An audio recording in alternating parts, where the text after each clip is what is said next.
Damos la bienvenida a esta hora al informativo de NTN 24 a Daniela Carrasco. Ella es politóloga y también investigadora de la Fundación Jaime Guzmán. Daniela, gracias por tu tiempo para NTN 24 y quiero comenzar preguntándote de manera inmediata, ¿Chile está preparado para lo que viene?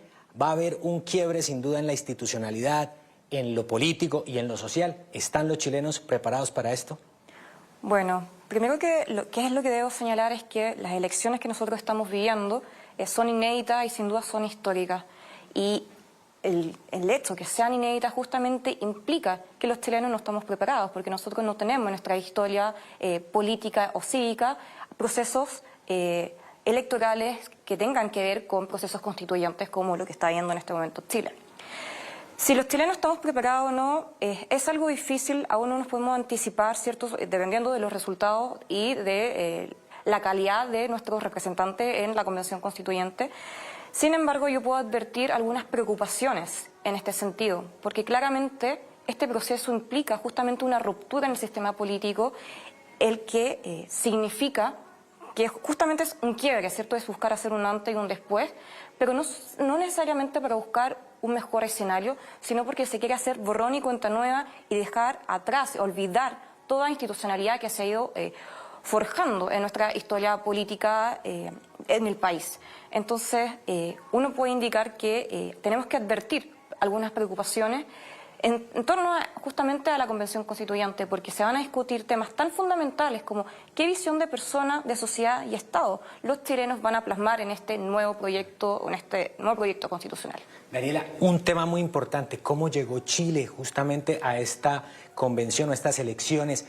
Hubo violencia, hubo desmanes, hubo vandalismo y hoy, en medio de todo eso, se generó ese grito en medio de las protestas de una nueva constitución. ¿Qué tan peligroso es que todo esto se dé un poco con ese escenario? Para entender cómo se llegó al escenario de la Convención Constituyente, primero tenemos que remontarnos al 18 de octubre del año 2019. ¿Por qué? Porque justamente el 18 de octubre, que cayó un día viernes, en Chile, principalmente en la región metropolitana, donde está ubicado la capital, Santiago, estalló un nivel de violencia insurreccional nunca antes vista. No obstante, eso no partió justamente el 18 de octubre. Nosotros nos podemos remontar al día 4 de octubre de ese año, porque se anunció un aumento en el pasaje del transporte público de 30 pesos chilenos, que es lo que equivale al cambio de hoy, más o menos 0,04 dólares. Y tengo que señalar que este aumento solamente implicaba al transporte público tarifa general, porque los estudiantes y los adultos mayores también tienen una tarifa preferencial, el que no se vio alterada. No obstante, numerosas páginas o cuentas en redes sociales empezaron a llamar a la evasión. Primero fue dirigida por estudiantes secundarios.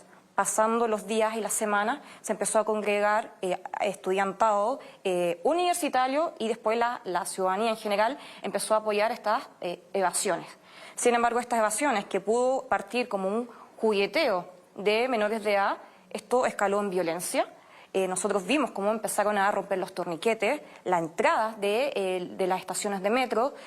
Los guardias privados del mismo metro no pudieron controlarlo, por lo que Carabineros tuvo que empezar a tomar acción y también se vieron totalmente sobrepasados. Nosotros llegamos más o menos el jueves 17 de octubre, esto estaba totalmente descontrolado. Nosotros veíamos cómo la ciudad de Santiago empezó a entrar en un caos nunca antes visto. O sea, yo me acuerdo que por lo general todas las oficinas cerraban antes sus jornadas laborales porque no sabíamos lo que estaba pasando. El metro, que cerraba alrededor de las 11 de la noche, estaba cerrando 4 o 6 de la tarde porque todas las estaciones están viendo un nivel de violencia y caos nunca antes visto en nuestro país.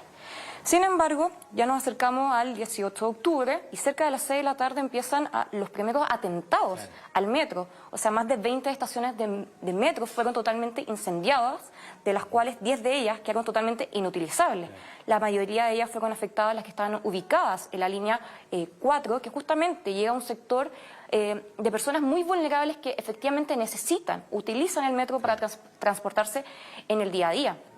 Y nosotros ya nos acercamos a esa noche y empezamos a ver este caos incomprensible.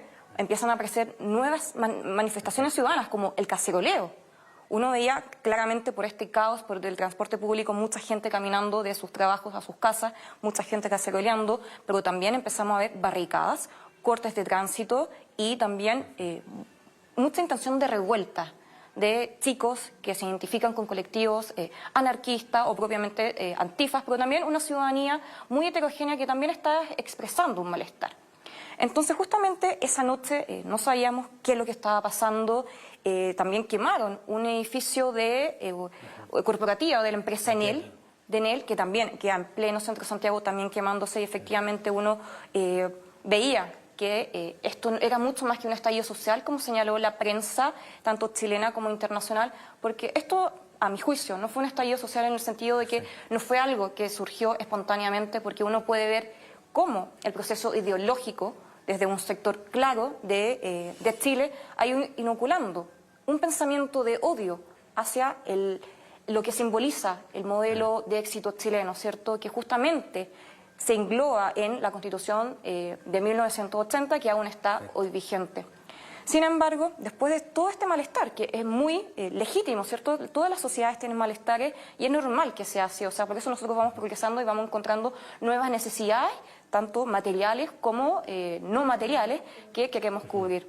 Sin embargo, nosotros vimos cómo este discurso rápidamente fue articulados por sectores políticos que no necesariamente tenían que ver con una expresión de los partidos políticos, sino que las ideas políticas también se pueden manifestar en otra praxis. Y ahí nosotros cuando vemos, y podemos hacer un análisis de tipo politológico, cómo los movimientos sociales, en una praxis horizontal de la política, que no tiene nada que ver con los partidos políticos, estaba dirigiendo justamente este discurso en que hay un malestar, pero ese malestar sería causante por un modelo político que se explicaría en la Constitución de 1980. Daniela, quiero agradecerte mucho por tu tiempo para NTN 24. Vamos a estar analizando seguramente contigo la próxima semana los resultados electorales y cómo se va a ir conformando entonces todos los cargos que se van a elegir, pero especialmente la Convención Constituyente. Nosotros pues regresamos a nuestro estudio central. Acá vamos a seguir cubriendo pues estas elecciones que sin duda son las más importantes de los últimos 30 años en territorio chileno. Continúe usted con más, Carlos. Gracias, muy amable.